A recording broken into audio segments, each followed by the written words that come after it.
Bonjour à tous, très heureuse de vous retrouver pour ce nouveau numéro d'Ailleurs dans le monde. Fin juillet, Emmanuel Macron avait choisi le Cameroun, le Bénin et la Guinée-Bissau pour sa première tournée africaine depuis le début de son second mandat présidentiel. Au même moment, le chef de la diplomatie russe, Sergueï Lavrov, était au Congo-Brazzaville.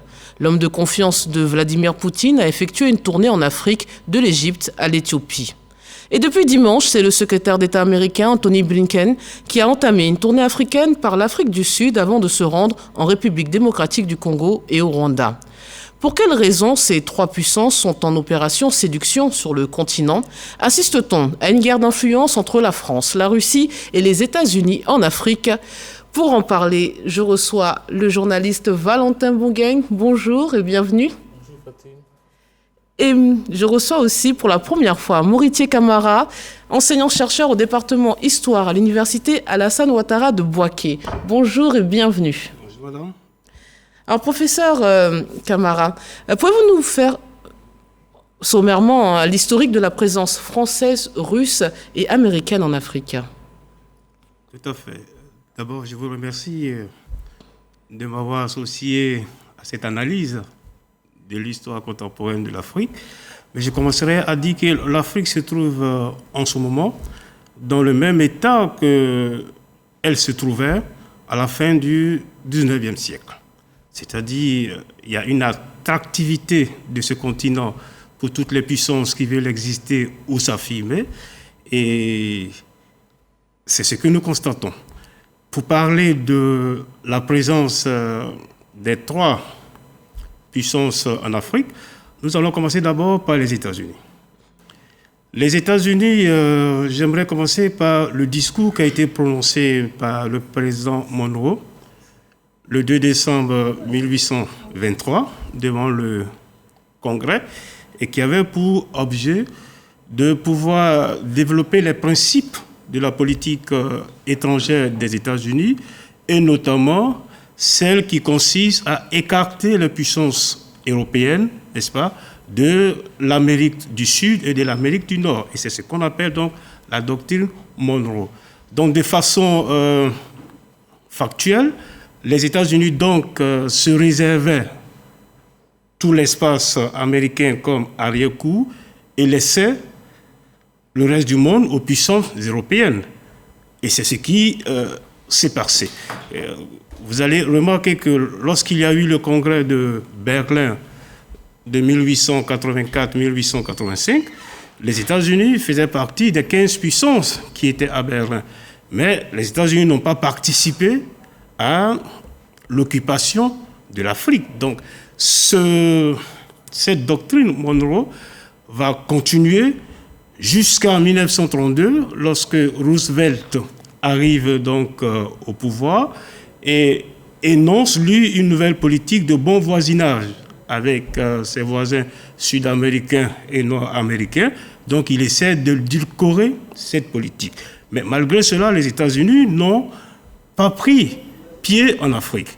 Bien au contraire, les États-Unis ont encouragé, n'est-ce pas, l'émancipation des pays africains, bien sûr pour des questions politiques et idéologiques, parce que il faut rappeler que les États africains étaient majoritairement occupés par les puissances européennes, et lorsque ces États ont été constitués en colonies, c'était pas avec une vocation de devenir des États, c'était plutôt des entités administratives de la France, des États, comme on appelle, de la Grande-Bretagne. Donc les États-Unis voulaient donc que ces pays-là puissent se libérer du joug colonial, pour pouvoir commercer avec eux et avoir un certain nombre d'intérêts. Effectivement, les tournées africaines de ces trois puissances se suivent. Faut-il y voir un hasard entre la Russie, suivie du président français, et là, secrétaire d'État américain? Il y a un hasard de l'agenda? Je ne pense pas que ce soit un hasard. C'est une concomitance de visites, de calendrier qui peut s'expliquer, comme vous l'avez dit en introduction, par cette nouvelle guerre d'influence que se livrent ces trois puissances, les États-Unis, la Russie et la Chine, aussi, La France et la Chine, bien sûr. Puisqu'en fond, en réalité, c'est la Chine. C'est la Chine qu'il faut contrer, mais pour l'instant, comme il y a également des velléités donc, de renforcement de la présence russe en Afrique, et étant donné le conflit actuel au sujet duquel les États-Unis cherchent à isoler donc, la Russie sur la scène internationale, on peut dire que c'est un hasard qui est bien voulu. Donc, ce ne sont pas des visites qui arrivent totalement au hasard. Du 25 au 28 juillet, donc, le président français a entamé sa première tournée africaine depuis son élection. Pour beaucoup, elle vise à contrecarrer, vous le dites, l'influence russe sur le continent. Est-ce vrai ou est-ce pour cette fameuse refondation des relations franco-africaines ? Oui, il faut dire que la diplomatie française nous a informé que la visite de Macron avait donc pour but de pouvoir lutter contre le terrorisme et surtout de pouvoir proposer des solutions pour la crise alimentaire qui se profile, n'est-ce pas, dans le sillage de la guerre en Ukraine. Mais le choix même des 3 pays que la France, que le président Macron a visité n'est pas fortuit. D'abord, le Cameroun. Initialement, l'étape du Cameroun devait être la seconde étape, pas la première étape. Macron devait donc commencer sa visite au Bénin, mais avec les enjeux que représente le Cameroun, donc il a dû changer à la dernière minute et commencer par le Cameroun. Quand on dit des enjeux, c'est quoi ? C'est le premier partenaire économique en Afrique centrale, c'est pour cette raison ? Non, il y a déjà d'abord le fait que nous sommes dans une logique de la réforme du franc CFA. Et le Cameroun, c'est quand même la première économie d'Afrique centrale. Ça, c'est un élément important qu'il ne faut pas négliger. Ensuite, le Cameroun à l'est a pour voisin le Tchad, où se trouve actuellement l'état-major de l'opération Barkhane et surtout la Centrafrique. Et ces 2 pays dans lesquels la France est impliquée d'une manière ou d'une autre, utilisent le port de Douala, n'est-ce pas, pour le transfert du matériel militaire ou autre chose. Donc le choix du Cameroun s'imposait à ce niveau-là également. Donc depuis 2015, aucun président français n'était venu au Cameroun. Ensuite, le président Paul Biya pouvait se sentir un peu échaudé par le fait qu'en octobre 2021, le président Macron ait reçu à la place des chefs d'État les jeunes pour le fameux sommet France-Afrique, en gardant la numérotation, parce que c'était le 28e sommet France-Afrique et non un sommet spécial avec les jeunes. Donc tout cela pouvait quand même contrarier le vieux crocodile, donc il fallait...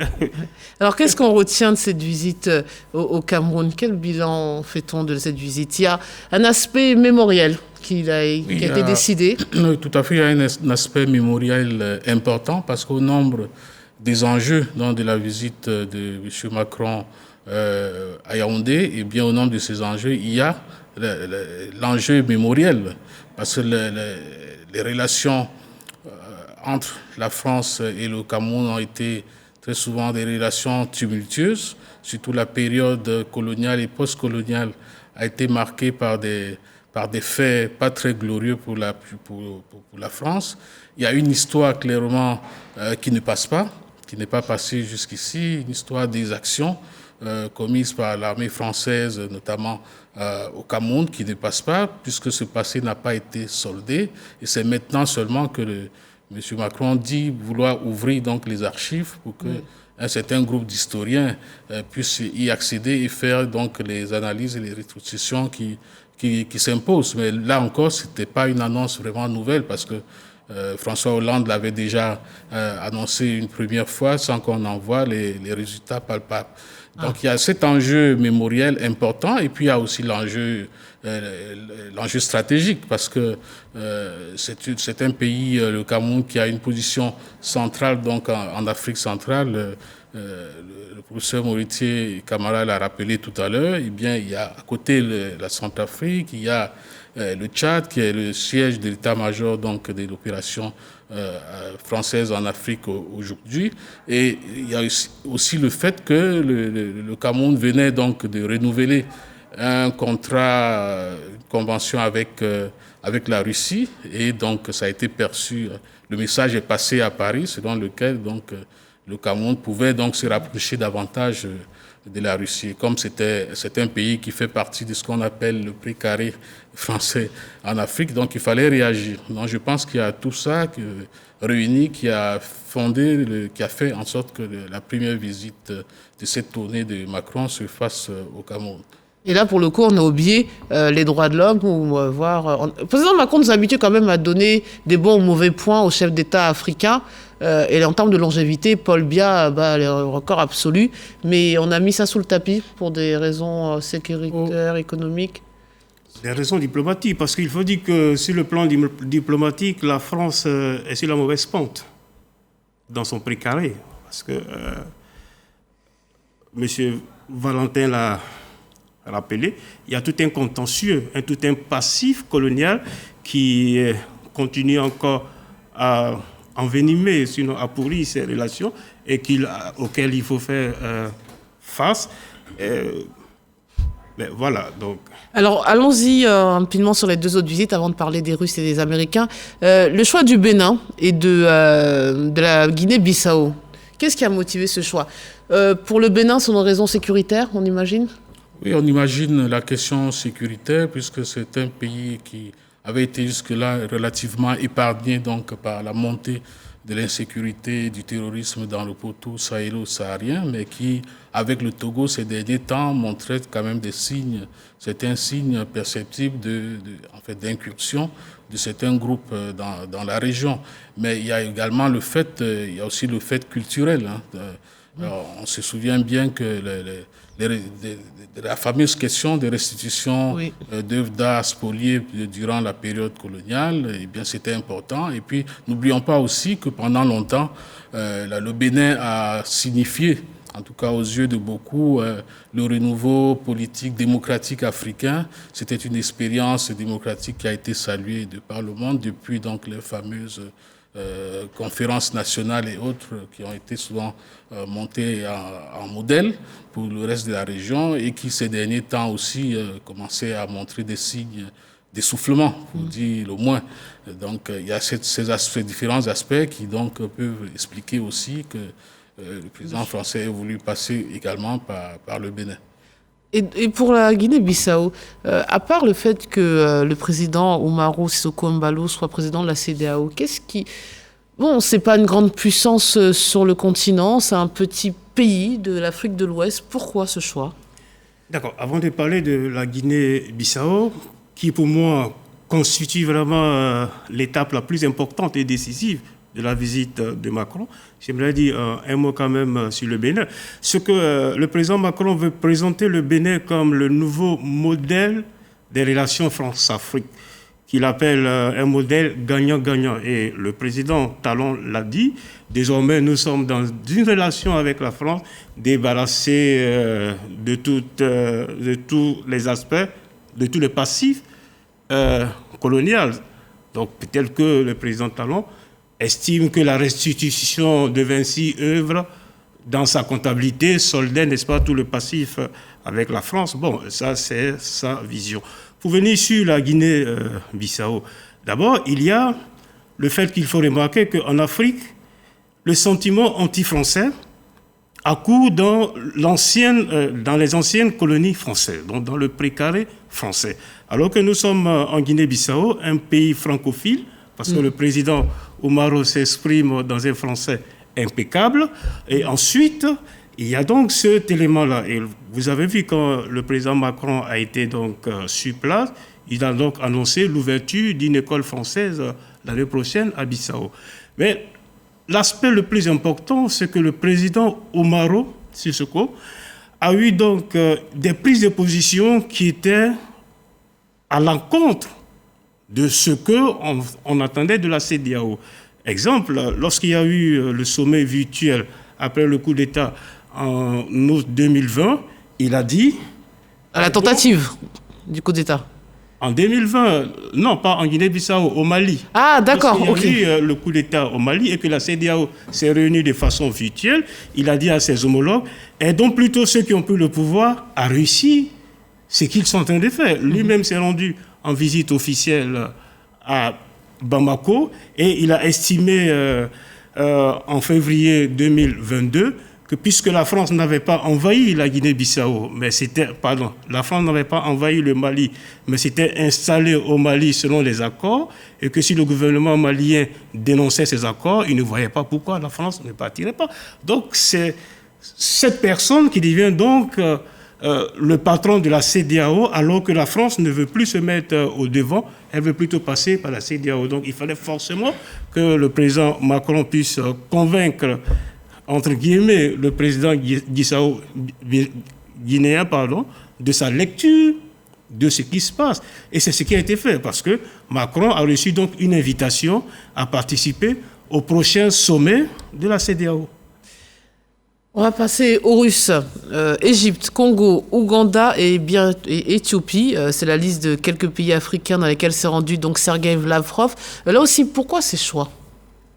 Ce sont des choix qui interviennent dans le contexte aussi de la guerre en Ukraine. Comme je l'ai dit tantôt, il y a cette tentative d'isolement donc, de la Russie sur la scène internationale. Et en Afrique, la Russie a pour partenaires traditionnels, notamment l'Égypte, parmi ses principaux acheteurs d'armes sur le continent. Il y a le Maghreb et le Machrek, donc l'Égypte, qui compte pour beaucoup. Et on peut s'interroger aussi sur le fait de pourquoi il a contourné, par exemple, les étapes, les pays comme la Centrafrique et le Mali. Qui sont des pays où ils sont déjà et où leur présence, justement, alimente beaucoup de spéculations, en tout cas, alimente une sorte de voler de bois vert de la part des pays occidentaux qui se disent, mais s'ils tiennent un pays comme la Centrafrique, qui est quand même un espace stratégique, économique assez important en Afrique centrale, de par son sous-sol notamment, et s'ils, en plus, ils réussissent au Mali, là où la France a été mise carrément dehors par les nouvelles autorités maliennes, ça peut constituer la France estime que ce sont des pays qui sont en tout cas dans les expériences avec les Russes, peuvent faire tache d'huile. Donc la Russie, Sergueï Lavrov n'a pas fait ces étapes parce qu'on peut considérer que ces pays sont déjà un peu comme acquis. Et donc il faut plutôt diversifier, aller vers d'autres pays où il faut chercher à étendre l'influence. Parce que là, on a vu le Congo, l'Ouganda, l'Éthiopie, l'Égypte, on a compris historiquement, c'est un allié privilégié, mais là aussi, pourquoi ces choix ? Le Congo-Brazzaville, notamment. Bon, avant de parler du Congo-Brazzaville, il faut d'abord parler de l'Égypte et de l'Éthiopie. L'Égypte abrite le siège de la Ligue arabe. Donc, en étant en Égypte, M. Lavrov pouvait donc s'adresser directement aux 22 représentants de la Ligue arabe. Et ça a été le cas, parce que quand il a fini son audience avec le président Sisi, il s'est rendu au siège de la Ligue arabe pour expliquer que tout ce qui se disait sur la Russie, qui est responsable de la crise alimentaire, n'était pas vrai, et surtout remercier les Arabes, selon ses dits, pour leur prise de position équilibrée et responsable vis-à-vis de ce qui se passe en Ukraine. Ensuite, l'Éthiopie, c'est le siège de l'Union africaine. Vous savez que quand même, le 2 mars aux Nations Unies, 26 pays africains ont voté dans le sens de l'Occident, 17 se sont abstenus, 8 n'ont même pas voulu faire le déplacement pour se retrouver dans la salle, et ça c'était un signal fort. Donc Lavrov également, quand il arrive à Addis Abeba, après ses audiences avec les autorités éthiopiennes, il reçoit au sein de l'ambassade russe à Addis Abeba les 54 représentants des pays africains. Donc il avait une tribune beaucoup plus large que d'aller dans un pays ou dans un autre. Maintenant, le Congo, traditionnellement, le Congo était un pays marxiste et il a été chaleureusement accueilli par le président Sassou, non pas à Brazzaville, mais dans son village, à 400 km. Et diplomatiquement, lorsqu'on vous reçoit à la maison, c'est différent que lorsqu'on vous reçoit au bureau. Donc je pense que ce message-là était également important. Et l'Ouganda, c'était la première fois, mais depuis la fin de la guerre froide, il y a quand même des experts russes qui sont à Kampala pour aider le gouvernement ougandais à entretenir, n'est-ce pas, tout le matériel militaires qui avaient été donc livrés au temps de l'Union soviétique.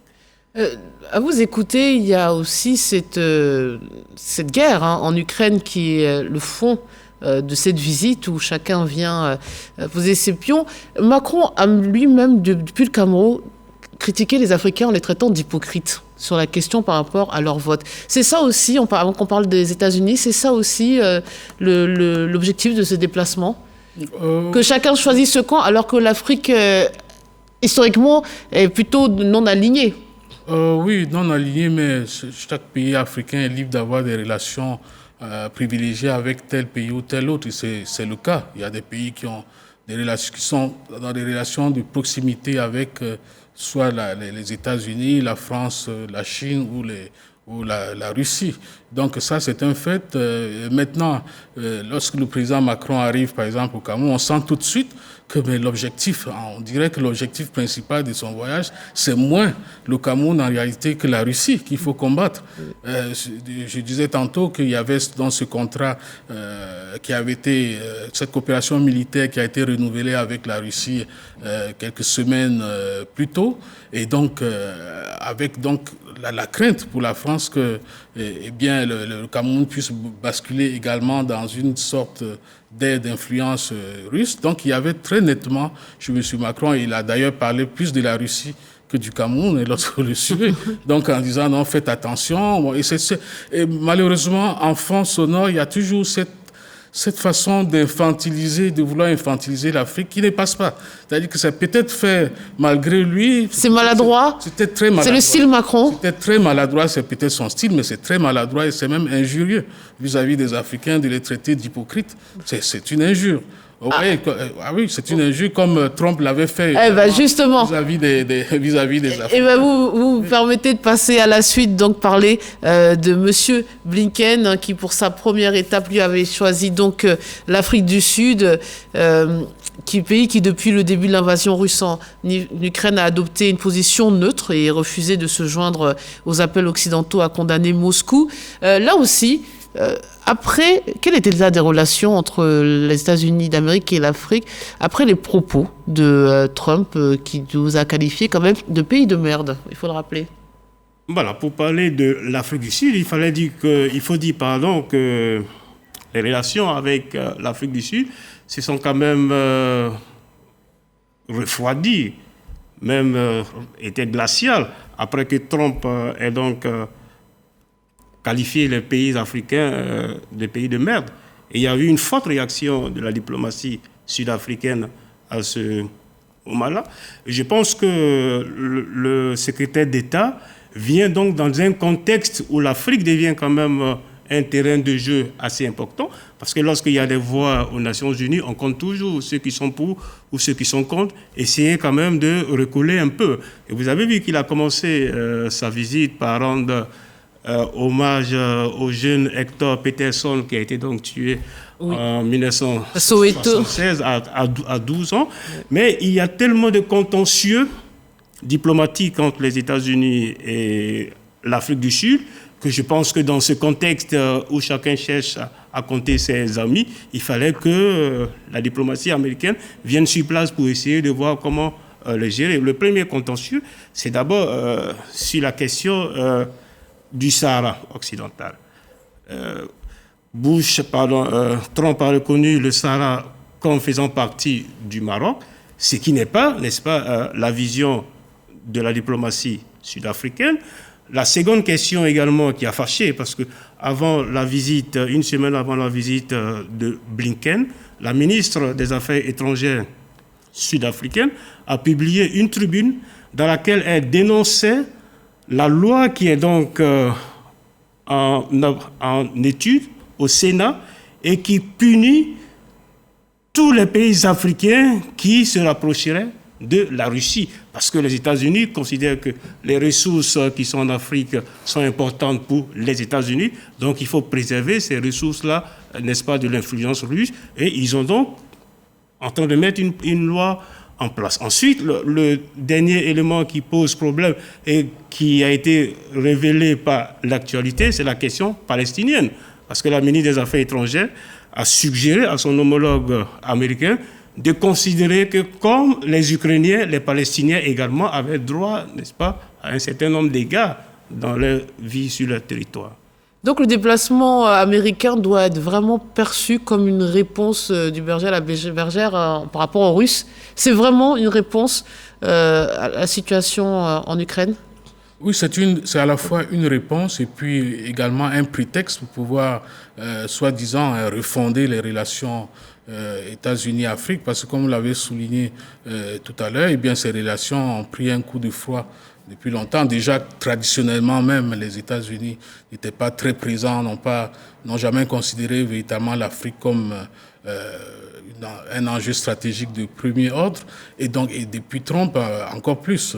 Et donc c'était déjà pour répondre à ça, et puis surtout répondre à la question russe aujourd'hui, et chercher donc à isoler la Russie également sur le théâtre africain, où elle est de plus en plus en verve depuis ces 5 à 10 dernières années.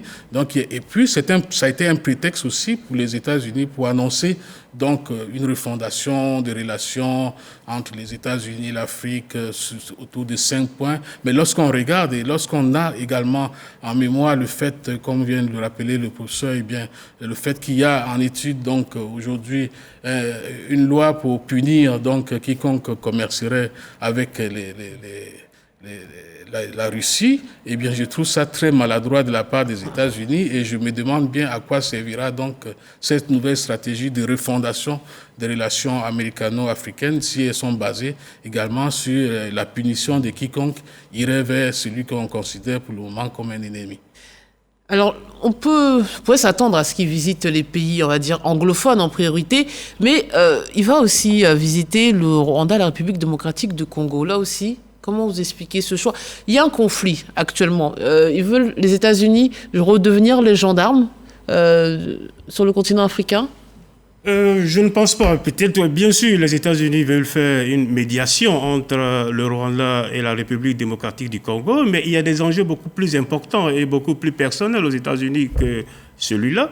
Vous savez, le 27 juillet dernier, le gouvernement du Congo démocratique a donc lancé un appel d'offres pour acquérir des droits d'exploitation de 27 blocs pétroliers et de 3 blocs gaziers. Et le problème, c'est que 9 de ces 27 blocs pétroliers se trouvent dans la forêt congolaise. Une forêt qui absorbe à elle seule plus de 82% du carbone du monde entier. Donc, détruire cet écosystème va poser problème. Donc, il y avait cet élément sur lequel les États-Unis veulent donc parler avec le gouvernement congolais. Ils ont même promis une aide de 1,6 milliard de dollars sur 5 ans, peut-être pour aider le gouvernement congolais à renoncer peut-être aux 9 blocs qui se trouvent dans cette forêt. Ça, c'est le premier élément qui est assez important. Le second élément, le Congo, c'est quand même un réservoir de matières premières.